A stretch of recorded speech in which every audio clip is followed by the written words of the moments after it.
L'hospitalisation, j'ai pas si souffert que ça. En fait, ça a été la sortie de l'hôpital le plus difficile. La rééducation, comme tu l'as dit, c'est pour moi réapprendre à vivre, quoi.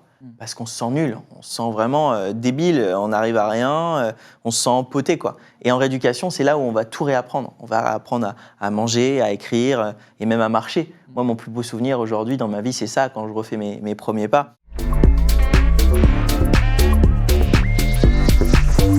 Salut Théo. Salut. Enchanté. Enchanté. Plaisir de te recevoir ici. Trop content. Théo Curin, vrai plaisir de te recevoir aujourd'hui pour revenir sur ton parcours et sur tes points de bascule, comme on les appelle, les moments marquants de ta vie. Bon, t'es encore très jeune, mais qui ont fait que tu es là où tu es aujourd'hui. Théo Curin, certains te connaissent, même beaucoup te connaissent déjà. D'autres te connaissent peut-être moins, ou alors te connaissent de nom, mais ne savent pas forcément te situer. Tu es double vice-champion du monde de natation handisport. On va pouvoir forcément en parler. Tu as 21 ans. Ça a 15 ans que tu as commencé le sport de haut niveau. Et donc, tout est allé assez vite pour toi. Aujourd'hui, en plus d'être nageur, tu multicasquette, j'ai envie de dire, tu fais pas mal d'autres choses. On te voit comme chroniqueur TV radio, comme mannequin. Tu es aussi youtubeur même aujourd'hui. Ouais, mon échelle. Dire, Instagrammeur, enfin, bref, tu es sur les différents réseaux sociaux. Ambassadeur aussi de marques, notamment, de Biotherm plus récemment. Enfin bref, tu fais pas mal de choses différentes, mais le sport, on va le voir, c'est un élément quand même central dans ce que tu fais au quotidien. Tu es aussi comédien, on pourrait le citer aussi. Beaucoup t'ont peut-être vu dans Plus belle la vie, notamment, mais pas que. Tu vas être dans le téléfilm Andy Gang, qui sera diffusé en prime time en avril, notamment sur TF1. Et tu as sorti aussi un livre. Ouais. Enfin, c'est l'instant où je peux tenir un livre comme on fait la promo d'un livre en télé. La chance de ma vie, qui est une autobiographie sur ton parcours ces dernières années et ce qui t'a mené là où tu es aujourd'hui. Et ça tombe bien parce que c'est le sujet aussi d'aujourd'hui. Donc, impeccable. C'est franchement plutôt raccord là-dessus. On va donc revenir sur les différents points de bascule qui ont fait que tu es là où tu es aujourd'hui. Et évidemment, parmi ces points de bascule, on va commencer par un point de bascule qui est un moment dur pour toi, mais qui t'a aussi forgé à tout point de vue, qui t'a appris beaucoup de leçons. Ce point de bascule, c'est un moment, une date, le 18 mai 2006. C'est un jeudi matin, tu es chez toi à Lunéville, en Meurthe-et-Moselle. Ta mère, à ce moment-là, vient dans ta chambre pour te réveiller et elle te découvre à ce moment-là dans un état qui est critique. Est-ce que tu peux nous raconter ce moment-là et ce qu'il en était ? Ouais, évidemment, c'est un matin qui est pas normal, c'est un matin qui est hyper bizarre. Moi, à l'époque, je suis le gamin un peu casse-cou, tu vois, qui se blesse tout le temps, qui fait souvent des allers-retours aux urgences, justement. Mes parents, ils en pouvaient plus. Mais par contre, j'étais le gamin qui se plaignait très rarement, et encore moins de petits bobos. Et le matin, quand je me lève et que je dis à ma maman que j'ai un très, très gros mal de tête, on sait pertinemment qu'il se passe quelque chose. Et du coup, comme tout parent, on décide d'aller chez la pédiatre. Et en fait, ce qui est assez fou, c'est que la pédiatre, elle trouve rien d'anormal. Elle dit que c'est sans doute viral et qu'il faut que je me repose uniquement, quoi. Elle me donne même pas de traitement. Et en fait, mon état s'est aggravé dans la journée quand j'étais chez ma nourrice parce que j'étais pas allé à l'école. J'ai fait un pic. Là, t'avais 6 ans, c'est ça? Ouais, j'étais tout petit, j'avais 6 ans. Donc, on me dépose chez ma nourrice et là, j'ai fait un pic de fièvre jusqu'à 42. Donc là, forcément, on se dit qu'il y a vraiment quelque chose qui est en train de se passer. Et mon père est venu me rechercher et il m'a posé sur le canapé dans notre appartement et je me suis mis à convulser. Et c'est à partir de là que tout a véritablement commencé, quoi. Parce que du coup, quand est-ce que tu as su concrètement ce que tu avais et qu'est-ce que tu avais pour que tout le monde comprenne ce diagnostic-là ? Et du coup, il y a un avantage en fait à ce moment-là, c'est que je vis en HLM avec mes parents et ma grande sœur Océane. Et l'avantage de vivre dans cette HLM, c'est d'être en plein milieu du centre-ville. Donc à côté de la caserne des pompiers. Donc les pompiers ont été hyper rapides à intervenir quand je me suis mis à convulser. C'est sans doute ça qui m'a sauvé la vie. Et ils m'ont emmené aux urgences de Lunéville et c'est là qu'on m'a diagnostiqué une méningite bactérienne avec un purpura fulminant. Et en fait, qu'est-ce que c'est concrètement ? C'est une bactérie qui se balade dans les vaisseaux sanguins et qui nécrose en fait les extrémités, en l'occurrence mes mains et mes pieds. Et à partir de là, la prise en charge n'était plus tout à fait la même que ce qu'on avait prévu le matin même. Mais voilà, c'était rassurant déjà parce qu'on savait ce que j'avais. Et à ce moment-là, du coup, c'est des mois de combat pour lutter contre cette maladie. C'est près de 5 mois d'hospitalisation, il me semble, qui commence avec 2 semaines de coma au début. Est-ce que tu peux nous raconter cette période-là? Comment est-ce que tu l'as vécu? Si tu en as des souvenirs, on imagine que oui. C'est assez paradoxal parce que j'ai très très peu de souvenirs. Ce qu'il faut savoir déjà, c'est que j'ai plus du tout de souvenirs de mon enfance, d'avant la maladie. Tout ce que je raconte dans le livre, c'est joli parce que c'est ce que mes parents m'ont raconté en fait. Donc ce livre, on l'a un peu écrit aussi à plusieurs quelque part. Et forcément, c'était quoi ta question déjà? Non, mais de comment évolue à ce moment-là, toi, comment est-ce que tu le vis et comment est-ce que ces semaines de Ah oui, voilà, les se souvenirs de l'hôpital. Donc en fait, j'ai plus de souvenirs d'avant l'hôpital, mais j'ai aussi plus trop de souvenirs de l'hospitalisation. Et surtout, ce qui choque les gens, c'est que les peu de souvenirs qui me restent de l'hôpital, c'est des bons souvenirs. Alors qu'à chaque fois, quand on raconte l'hôpital, on a l'habitude que ce soit dark, que ce soit terrible, que ce soit vraiment terrifiant. Et en fait, non, moi, je garde des très bons souvenirs de l'hôpital. Je garde des souvenirs des clowns qui venaient me voir les mercredis. Je me souviens des visites de mes proches. C'est ça qui me reste en tête, quoi. Et pour bien comprendre, et pour que tout le monde comprenne ce qu'il en est avec cette maladie, pour sauver ta vie, les médecins ont dû t'amputer. D'abord, de tes bras ou d'abord de tes jambes, mais ensuite de tes bras. Comment ça fonctionne, sans rentrer dans les détails scientifiques, mais pourquoi c'était la crainte que ça se propage, c'est ça? Ça se propageait en fait, ça se propageait tous les jours. Il faut imaginer une petite bactérie, si on peut imaginer ça, qui grappille petit à petit, de jour en jour, plus d'espace dans le corps. Et en plus de ça, moi j'ai fait face à des complications. J'ai fait un début j'ai fait un staphylocoque doré, donc une infection dans un milieu hospitalier, et un début de septicémie, donc une infection du sang. Et à partir de là, les médecins se sont dit, si on ne fait pas quelque chose, là, on va vraiment le perdre. Et c'est là où ils ont annoncé à mes parents qu'on allait m'amputer d'une première jambe, ensuite de mon autre jambe, et ensuite de mon bras gauche, et ensuite de mon bras droit. Mais ça s'est fait progressivement. On ne m'a pas amputé des 4 membres d'un coup, parce qu'on a vraiment essayé de retarder au maximum chaque amputation. Ouais. Et ce qui est par ailleurs assez intéressant dans ce que tu racontes, c'est que certes, alors d'un point de vue extérieur, on pourrait voir ça comme une défaite, en tout cas, forcément, tu perds tes 4 membres, donc on pourrait voir ça comme un échec, mais ce que tu t'expliques, que tu racontes, c'est que toi, tu le vois comme une victoire, au final, une victoire contre la bactérie, parce que certes, ça a forcément eu des conséquences pour toute ta vie ensuite, mais c'était une victoire contre la maladie à ce moment-là. C'est ça, c'était le premier combat de remporter, qu'on a remporté, parce qu'en fait, pour moi, j'ai jamais été tout seul, j'ai toujours été super bien entouré, et je pense que c'est ma principale force aujourd'hui. Et ouais, c'est vrai que quand on me dit à l'hôpital, c'est bon, tu es sauvé, et j'ai l'impression d'avoir remporté mon premier combat, quoi. Donc c'est une belle victoire et ça nous fait du bien à tous.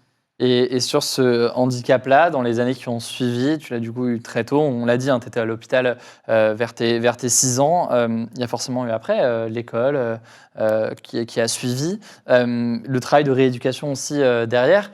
Le fait de vivre avec cette situation de handicap quand tu es aussi jeune, comment est-ce que tu l'as vécu? Est-ce que tu étais conscient de ça? Est-ce que tu l'as vu via le regard des autres? Comment est-ce que ça s'est fait?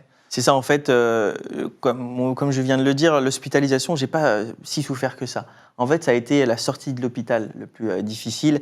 La rééducation, comme tu l'as dit, c'est pour moi réapprendre à vivre, quoi. Parce qu'on se sent nul, on se sent vraiment débile, on n'arrive à rien, on se sent empoté, quoi. Et en rééducation, c'est là où on va tout réapprendre. On va réapprendre à manger, à écrire et même à marcher. Moi, mon plus beau souvenir aujourd'hui dans ma vie, c'est ça, quand je refais mes premiers pas.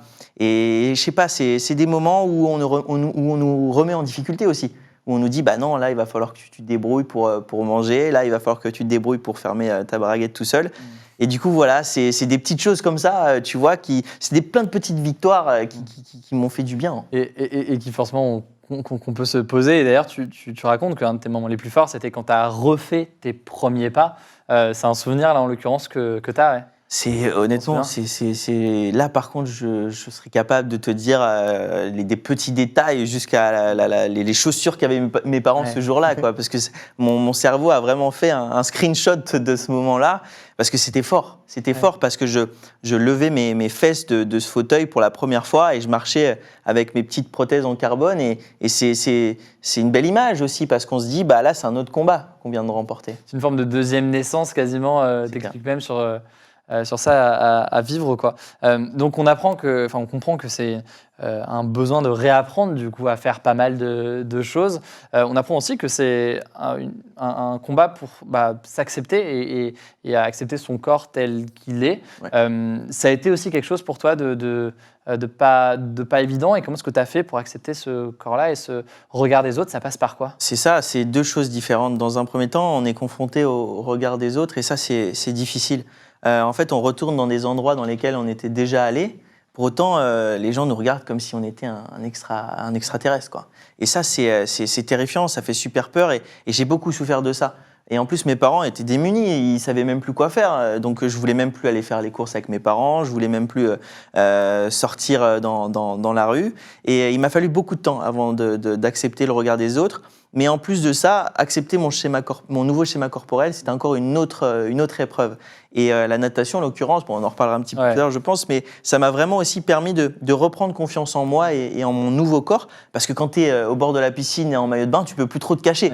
Ouais. Et ça m'a vraiment aidé dans cette acceptation. Ouais. Et d'ailleurs, tu expliques pas mal qu'un autre élément qui t'a aidé à t'accepter aussi, c'est une forme d'autodérision, ou d'utiliser l'humour dans une certaine façon comme outil, on va dire, de combat. C'est clair, j'ai toujours utilisé l'humour et encore aujourd'hui pour dédramatiser aussi un petit peu la situation. Même quand je rencontre des gens pour la première fois, c'est assez drôle parce que direct, ça devient un peu gênant parce qu'ils ne savent pas comment me dire bonjour. Ils paniquent, ils savent pas, est-ce que je dois lui serrer la main, est-ce que je dois lui rouler une pelle, qu'est-ce qu'on fait, quoi. Et du coup, moi, le Covid, c'était plus simple. Le Covid, les gens se posaient pas de questions. Le check du coude, moi, ça a été à la mode et j'étais bien content. Mais du coup, c'est vrai que c'est cool, il faut en rire, il faut dédramatiser un peu la situation. Et je l'ai toujours utilisé et ça m'a aidé, ouais. On peut avancer avec un autre point de bascule sur lequel je voudrais revenir quelques instants, c'est ta rencontre avec Philippe Croison. Alors Philippe Croison, certains pareil le connaissent, d'autres peut-être pas, mais c'est un ancien ouvrier français qui est devenu athlète après la perte de tous ses membres. Il a multiplié pas mal d'exploits sportifs, comme la première traversée de la Manche à la nage qui a été accomplie donc lui en tant qu'amputé des 4 membres le 18 septembre 2010. Et toi, cette rencontre, ça a été aussi une rencontre qui a bouleversé d'une certaine façon ta vie. Tu dis qu'il y a une sorte de déclic aussi avec cette rencontre. C'est clair. Comment est-ce que tu l'expliques? Qu'est-ce que ça a été? C'est déjà la première fois que je le vois, pareil, j'en garde des souvenirs fabuleux et même avant de lui parler, ça me rassure. Pourquoi? Parce que déjà, je le vois arriver en voiture devant chez mes parents. Et là, je me dis, putain, je vais pouvoir conduire une voiture quand je serai grand. T'avais quel âge quand tu l'as rencontré? J'avais 7 ans et demi, 8 ans. C'est vraiment tout début. Tout petit, quoi. Ouais. Et puis, il descend de sa voiture et il marche avec 2 belles prothèses en carbone. Et je me dis, putain, je vais pouvoir super bien marcher avec des prothèses en carbone quand je serai grand. Et c'est pas fini. Parce que du côté passager, il y a une femme qui sort de la voiture. Donc, je me dis, putain, je vais pouvoir avoir une femme quand je serai grand. Et tu vois, sans lui avoir parlé, il m'a déjà rassuré. Et en fin de journée, quand j'ai pris un peu confiance, je lui fais part justement du regard des autres et que j'ai beaucoup de mal à accepter ça. Et je lui demande des conseils. Et il m'a dit, mais toi, qu'est-ce que tu faisais avant de tomber malade quand tu voyais une personne différente dans la rue? Et là, j'ai réfléchi, je me suis dit, il a raison en fait. Moi aussi, je le faisais. Et c'est à partir de là que je me suis rendu compte que finalement, les gens qui me regardent, c'est pas méchant. C'est juste que c'est humain. On est forcément attiré par les choses qu'on n'a pas l'habitude de voir, quoi. Ouais. Plus largement, est-ce qu'il y a eu d'autres rencontres, tu dirais, qui t'ont vraiment aidé à te forger tu parles d'Hakim notamment, qui a été un champion d'Europe de cécifoot. Peut-être d'ailleurs qu'on peut expliquer ce que c'est le cécifoot pour ceux qui cécifoot, c'est du foot pour les aveugles, en fait, ou pour les malvoyants. Ils mettent tous un bandeau sur les yeux parce que les personnes qui sont malvoyantes, du coup, ils sont tous au même niveau. Et il y a un petit ballon avec des clochettes à l'intérieur et ils font du foot.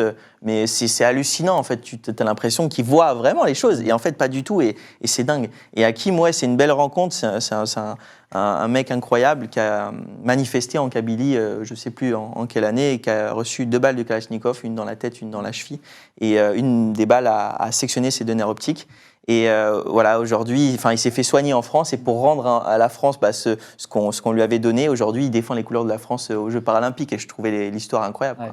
Donc, tu as eu des modèles, on a eu l'occasion d'en parler du coup là à l'instant ici, mais aussi du coup avec Philippe Croison, de personnes qui arrivaient à avoir une vie normale en soi, forcément avec des particularités, mais sinon tout à fait normale. Et toi, de ton côté, quand tu arrives en avance, on fait un saut dans le temps d'une dizaine d'années, et là qui est beaucoup plus récent, et que tu as, je sais pas, 17-18 ans, que tu as cette envie peut-être d'indépendance, c'est quelque chose, j'imagine, qui arrive aussi de se dire, je veux mener une vie normale. On va parler aussi de l'aspect sportif, mais je veux mener une vie normale en passant mon permis, en faisant tout ça. Exactement, moi j'ai tout de suite eu cette envie certes, voilà, je me regarde, je me dis, ok, forcément, ouais, je suis handicapé, j'ai plus de mains, j'ai plus de pieds, mais qu'est-ce que je peux faire? Et en fait, je me rends compte que je peux tout faire. Je suis autonome aujourd'hui, je vis tout seul, j'ai ma voiture, j'ai même eu un scoot. Permis du premier coup. Permis du premier coup, eh ouais les gars, Faut c'est quand même comme ça. faut quand même le souligner. C'est vrai, parce qu'il y a des personnes à la régie, ils l'ont passé 5 fois et ils l'ont toujours pas eu. C'est ça, Et, il y en a au bureau, pour qui c'est la 4e ou 5e fois. Voilà, c'est ça. Effectivement. Et du coup, c'était vraiment mon objectif d'être le plus autonome possible. Et c'est ma plus grande fierté aujourd'hui. Mais il m'a fallu du temps. Et ce qui est important de dire, c'est que aujourd'hui, je peux tout faire, mais pas de la même manière que toi, par exemple. Ouais. Je vais pas manger de la même manière que toi, parce que je vais utiliser mes bras. Je vais pas me doucher de la même manière que toi. Mais on s'en fout de ça. Le plus important, c'est la conclusion. C'est que j'arrive à manger et à me doucher tout seul. Et d'ailleurs, justement, ces petits challenges du quotidien, c'est quoi? Qu'est-ce que tu fais différemment? Les choses qui peuvent paraître pour toi, hein, que tu racontes souvent, qui peuvent paraître un peu étonnantes ou que tu dois apprendre ou réapprendre à faire, c'est quoi? Je sais pas, c'est tout simplement cuisiner, tu vois, Ouais. cuisiner, déjà, les gens hallucinent que j'arrive à casser des œufs sans mettre trop de coquilles dans l'omelette, couper des aliments, m'habiller tout seul, tu vois, c'est des choses toutes bêtes, mais aujourd'hui, j'en ai la capacité et je suis content parce que, évidemment, il y a des gens qui peuvent nous aider à ça, mais moi, je me suis rendu compte que je pouvais potentiellement le faire tout seul et j'ai toujours chercher des astuces en fait pour être autonome. Une chose que j'ai trouvée, mais avec le temps, c'est pour couper par exemple ma viande. J'ai galéré, tu vois, j'ai galéré. Et en fait, j'utilise une roulette à pizza. Et la roulette à pizza me permet de couper n'importe quoi. Et la roulette. Pas que des pizzas au final. Exactement. Et je suis fier de vous annoncer que la roulette à pizza a changé ma vie. Voilà. Élément majeur qu'il faut noter, la roulette à pizza. Ça aurait pu être un objet, un point de bascule majeur de ta vie, cette roulette à pizza. Dans les autres choses, sur cette question du handicap, avant qu'on parle davantage de tes exploits sportifs, parce qu'il y a beaucoup de choses, tu utilises jamais ou quasiment jamais le mot handicap. Tu utilises d'autres termes au final pour définir ta situation. Pourquoi ne pas utiliser autant ce terme que ça? Déjà, j'ai pas peur d'utiliser le mot handicap parce que c'est ce que je suis handicapé et j'ai pas peur ou honte de le dire. Mais c'est juste que je trouve qu'aujourd'hui, dans la société et dans le monde dans lequel on vit maintenant, il y a déjà suffisamment de catégories, tu vois. Il y a plein de choses qui se passent et je trouve que ça serait bien qu'on se rassemble plus, qu'on forme une seule et même équipe, quoi. Et j'aime bien parler de différence parce que la différence, finalement, ça nous correspond à tous, quoi. Parce que tu es différent de moi, je suis différent de toi, on est tous différents. Et c'est ça que je trouve cool et joli, en fait. Et j'aime bien insister là-dessus parce que, voilà, finalement, la différence, ça nous rassemble. Et j'ai envie qu'on se rassemble, quoi. Donc, c'est un terme que tu utilises beaucoup. Si on avance sur ces points de bascule, un autre point de bascule majeur, et là, on rentre dans ta carrière, notamment sportive, c'est un challenge que tu t'es donné à un moment donné dans ta vie, quand tu as 7-8 ans, il me semble, le fait d'aller surmonter ta phobie de l'eau. Ouais. Est-ce que tu peux nous en parler? Parce que quand on sait, après ta carrière sportive que tu as eue dans la natation, c'est intéressant de voir ce début-là aussi. Comment ça s'est passé? C'est vrai, à chaque fois, les gens hallucinent et ils me disent « Mais non, mais tu nous prends pour un con, là, c'est pas possible. » Mais c'est vrai que c'était une phobie, l'eau. Vraiment, j'avais très, très peur de l'eau. Quand mes parents m'emmenaient à la piscine ou quand il fallait à la piscine avec l'école, c'était l'enfer, quoi. Et en fait, c'est en rencontrant Philippe Croison, justement, que je me suis rendu compte que c'était accessible pour moi. Et je trouvais justement que c'est un joli message que j'allais envoyer à mes proches. Ils savaient que c'était ma phobie et j'avais envie de leur dire, voilà, il nous est arrivé ça, par contre je vais me relever et je vais relever des challenges. Et un de mes premiers challenges, c'était d'aller au contre de ma phobie. Et du coup, progressivement, j'y suis allé, mais j'y suis vraiment allé progressivement. La première fois que je suis allé à la piscine, je suis même pas allé dans l'eau. Je suis resté assis sur mon fauteuil pendant 1 heure, quoi. Et progressivement, on a fait des efforts, une longueur de plus, jusqu'au jour où je me rends compte que la natation, c'est le seul endroit et le seul élément qui me permet de me déplacer comme tout le monde. J'ai plus de prothèse, j'ai plus de fauteuil, et c'est ça qui est exceptionnel. Et est-ce que c'est ça qui t'a fait aimer au final la natation, ce sentiment de liberté et que tu as pu trouver dans ce sport-là? C'est clair. Honnêtement, je ne le retrouve pas dans d'autres endroits, dans d'autres disciplines ou même dans la vie en général. Moi, tu vois, je suis hyper positif. J'ai toujours le sourire, ou en tout cas la plupart du temps. Mais des fois, d'avoir un handicap, c'est contraignant. Les prothèses, des fois, ça fait mal. Quand il fait chaud, j'ai plus chaud qu'une personne lambda. Ouais. Voilà. Alors que dans l'eau, il n'y a plus tout ça, quoi. On s'en fout. Je me déplace comme tout le monde. Et c'est pour ça que j'ai apprécié de plus en plus cet élément. Ouais. Quand je reçois des gens ici ces dernières semaines, on a souvent des sportifs, des athlètes, des artistes ou autres. On a eu Pierre Gasly il y a quelques semaines, donc pilote de Formule 1, qui, lui aussi, tu vois, il a commencé en faisant du karting de son côté, et puis d'un coup, ça devient un truc un peu plus sérieux, Ouais. et ça devient son métier progressivement jusqu'à la F1. Dans ton cas, quel a été un peu ce point de bascule qui t'a fait passer de juste une passion qui est venue progressivement, on l'imagine, parce qu'on voit que ça n'a pas débuté comme une passion directement, la natation, en quelque chose de plus sérieux où tu te dis, vas-y, je vais faire des compétitions, je vais faire tout ça? Il n'y a pas eu forcément de gros déclics sur le coup. C'est juste en fait un entraîneur au bord du bassin qui m'a dit écoute, teste-toi sur une compétition handisport, on va t'inscrire à une compétition régionale. Et en fait, c'est à ce moment-là où il y a eu un petit déclic, c'est quand je fais cette compétition régionale et que je me qualifie au championnat de France. Okay. Je dis, putain, c'est ma première compétition, je suis qualifié au championnat de France, il y a peut-être quelque chose à faire. Ouais. Et à ces championnats de France, je fais champion de France sur 50 mètres d'eau. Okay. Et là, je me dis, OK, là, franchement, il y a vraiment quelque chose à faire et il ne faut pas lâcher. Et c'est à partir de là que je me suis dit, OK, il faut que je teste la compétition, quoi. Il faut que je progresse et pourquoi pas un jour participer aux compétitions internationales, quoi. Tout de suite, c'est venu, quoi. Et justement, on en vient, c'est le prochain point de bascule. Ce moment marquant, c'est notamment ta victoire aux mondiaux handisport de Mexico, avec 2 médailles d'argent, donc c'est en fait une double victoire, une en 100 mètres nage libre et une en 200 mètres nage libre. Est-ce que tu t'en souviens? Bah oui, forcément, tu t'en souviens de cette période-là. Qu'est-ce que ça a changé pour toi en termes de parcours, alors que quelques années auparavant, tu avais cette crainte de l'eau, ça a évolué vers tout ça? Tu as au final commencé par ailleurs le sport de haut niveau très tard. Comment ça s'est passé et qu'est-ce que ça a changé pour toi, cette victoire-là, cette double victoire? C'est la consécration, en fait. C'est la consécration parce que quand on se lance dans le sport de haut niveau, il y a forcément beaucoup de sacrifices à faire. Moi, le premier sacrifice que j'ai fait, c'est de partir de chez papa-maman. Je suis parti à l'âge de 13 ans de chez papa-maman pour intégrer une structure de haut niveau à Vichy, en Auvergne, donc à 500 km du cocon familial. Et là-bas, j'ai tout appris. J'ai tout appris déjà sur ma discipline, sur la natation, et aussi en tant que jeune homme, parce que quand tu es à l'internat du lundi au dimanche et que tu n'es que avec des sportifs de haut niveau remplis de plein de choses, et il faut faire sa place. Et j'ai vraiment progressé en tant que nageur, mais aussi en tant que jeune homme. Et forcément, quand on a fait tous ces sacrifices et qu'on décroche 2 médailles d'argent, on se sent bien, on se sent fier, et on a l'impression de ne pas avoir fait tous ces sacrifices pour rien. Donc c'était un moment forcément marquant pour toi, et on te souhaite plein de gros succès aussi pour la suite. Sur justement cette question des succès sportifs, une question qu'on peut se poser peut-être, c'est sur le fonctionnement de ces compétitions handisport ou paralympiques, sur la façon dont ça fonctionne, parce qu'on l'a compris, ceux qui participent dans le cadre de ces épreuves de natation par exemple, c'est des personnes en situation de handicap. Ouais. Or, et ça tu as eu l'occasion, il me semble, d'en parler pas mal de fois, tout le monde n'a pas de fait la même situation de handicap, les mêmes différences justement que tu évoques, et certaines peuvent être moins désavantageuses, on va dire, que d'autres. Comment ça se passe dans ce genre de compétition et qu'est-ce que ça peut amener comme c'est exactement ça. C'est justement cette subtilité qui est difficile à trouver, à chercher, parce qu'il n'y a pas un handicap qui se ressemble, en fait. Il y a 1 milliard de handicaps, et même si on met à côté de moi un mec qui est amputé des 4 membres, il n'a pas les mêmes longueurs de membres que moi, quoi. Donc forcément, il y a des petites choses à chercher, à trouver. Et comme tu l'as dit, des fois au sein des catégories de handicap, parce que du coup, on est classé par catégorie de handicap. En natation, il y en a 10, de S1 à S10. S1, c'est les handicaps les plus lourds, et S10, c'est les handicaps les plus légers.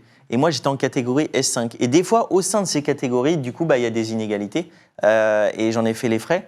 Parce qu'en 2018, je me suis retrouvé contre des mecs qui avaient leurs 2 mains. Donc forcément, ils étaient très avantagés par rapport à moi. Il n'y a pas besoin d'avoir fait médecine pour comprendre qu'ils sont avantagés. Mais voilà, c'est vrai que c'était terrible parce que T'imagines, t'arrives à un championnat et t'es potentiellement le numéro 1. Et en fait, la veille de la course, tu vois la start list, donc en fait le papier qui annonce les engagés, et tu vois 3 mecs que tu connais pas. Et en plus, le jour de la course, ils te mettent 20 secondes. Tu te dis, il y a un truc qui cloche là quand même. Ouais. Et oui, ils avaient leur demande finalement. Et du coup, c'est quoi? C'est une forme de frustration, j'imagine, mais qui se comprend, que tu as pu ressentir par moment lors de ces compétitions-là. On parle des JO paralympiques d'été de Tokyo 2020 notamment, où tu as eu cette frustration, tu n'y es pas allé parce qu'il y avait justement cette inégalité qui a fait que en fait, tu n'avais aucun moyen quasiment, ou même aucun moyen tout court de l'emporter. C'est ça en fait, c'est terrible parce que moi j'étais très énervé parce que en fait, quand tu réussis pas à une compétition parce que bah voilà, t'as fait un mauvais temps, ouais. ou voilà, là tu peux en prendre qu'à toi-même. Mais là, ce qui m'énervait, c'est que je pouvais faire tous les plus gros efforts du monde, m'entraîner 6 fois par jour s'il le fallait, mais ça aurait servi à rien parce que c'est mathématique, c'est physique. Demain, ça permet d'avancer plus vite qu'un mec qui en a pas. Ouais. Et c'était très difficile de se dire. Bah en fait, je peux pas devenir champion paralympique, non pas parce que je m'en donne pas les moyens, mais parce que c'est comme ça, c'est le système. Et j'ai cru comprendre que cet échec-là, ou en tout cas cette frustration, a fait naître chez toi aussi l'envie de te lancer de nouveaux défis, de partir sur d'autres choses. Et on en vient peut-être au cinquième et dernier point de bascule qu'on va pouvoir voir ensemble. C'est un lieu que je voulais voir maintenant avec toi. C'est un lac, forcément, le lac Titicaca. Tu es à ce moment-là, en novembre 2021, était le premier avec 2 nageurs valides à traverser à la nage le lac le plus haut du monde qui se situe dans la cordillère des Andes entre le Pérou et la Bolivie. C'est un lac qui culmine à 3800 mètres d'altitude. On parle de 122 km à la nage, il me semble. À quel moment tu t'es dit, comment est-ce que tu t'es dit, vas-y, on se lance un petit défi et celui-ci me semble pas mal. Ouais, bah on pourrait croire que j'étais bourré. Dans une eau à 9 degrés au passage. Ouais, ouais, c'est vrai. On pourrait croire que j'étais bourré quand j'ai annoncé ça, mais pas du tout. En plus, c'est ça le pire. Non. En fait, quand je faisais face à ces problèmes de classification, je me suis dit, ok, je vais pas pouvoir lutter contre ça toute ma vie. Et en tout cas, j'en ai pas envie. Donc j'ai mis ça de côté et arrive le confinement, le Covid. Et à ce moment-là, je me remets beaucoup en question. Je me dis, mais j'ai envie de quoi? Et en fait, j'ai envie de challenge, j'ai envie d'aventure et j'ai envie de garder un rapport avec l'eau très important. Et c'est à partir de là qu'est venue l'idée du lac Titicaca en discutant avec Anne, mon agent. Et on a écrit l'histoire petit à petit. Il y avait tout à écrire parce que ça n'avait jamais été fait, cette traversée. Et c'est ça qui me plaisait aussi, c'était d'inscrire notre nom dans l'histoire un petit peu du sport. Et voilà, faire un truc qui n'avait jamais été fait, c'était vraiment un peu mon leitmotiv sur le moment. Mais c'est aussi une prise de risque potentielle parce que tu peux te dire, il y a certaines traversées, certains exploits qui sont connus, entre guillemets. Je ne sais pas, même dans d'autres domaines, on peut se dire gravir le Mont Blanc, beaucoup l'ont fait, c'est un défi majeur, mais beaucoup de gens l'ont fait. Là, c'est quelque chose de radicalement nouveau. Tu peux imaginer qu'il y a des imprévus, il y a des risques associés. Tu as ressenti de la peur à ce moment-là? Et même, est-ce que tu ressens de la peur quand tu fais face à ce genre d'épreuve? Évidemment. Pas tout de suite. C'est vraiment quand on est arrivé sur place et que les locaux nous disaient mais c'est vraiment pas une idée là. C'est vraiment pas une bonne idée ce que vous êtes en train de. Vous êtes les premiers. Et ils nous rassuraient pas. Et les gens là-bas, le lac il est sacré. Il fait très peur ce lac pour eux. Il y a eu beaucoup de morts, beaucoup de pêcheurs noyés, etc. Et ils nous disaient c'est vraiment pas une bonne idée. Donc c'est pas super rassurant juste avant le départ. Et en fait on a vécu des choses extraordinaires sur ce lac. On a vécu des tempêtes, des orages. La foudre est tombée à 10 mètres de nous. On a vécu une tempête la nuit en plein milieu du lac à la dérive avec des creux d'1,50 m. Donc des vagues d'1,50 m. Je pensais pas que c'était possible sur un lac, mais si, je l'ai vu de mes propres yeux. Et forcément, quand tu vis ça, tu te dis putain, mais moi j'étais parti pour faire une expédition, mais j'étais pas parti pour mettre ma vie en jeu, quoi. Mais surtout que tu fais face du coup à ce moment-là et à des situations plus de l'ordre de la survie quasiment, voire même tout court, avec même des gestes qu'il faut faire. Du coup, on parlait tout à l'heure du fait de s'habituer à faire des gestes du quotidien. C'est pas des gestes du quotidien ce dont on parle ici. Parfois, c'est des gestes qui sont beaucoup plus extraordinaires à tout point de vue.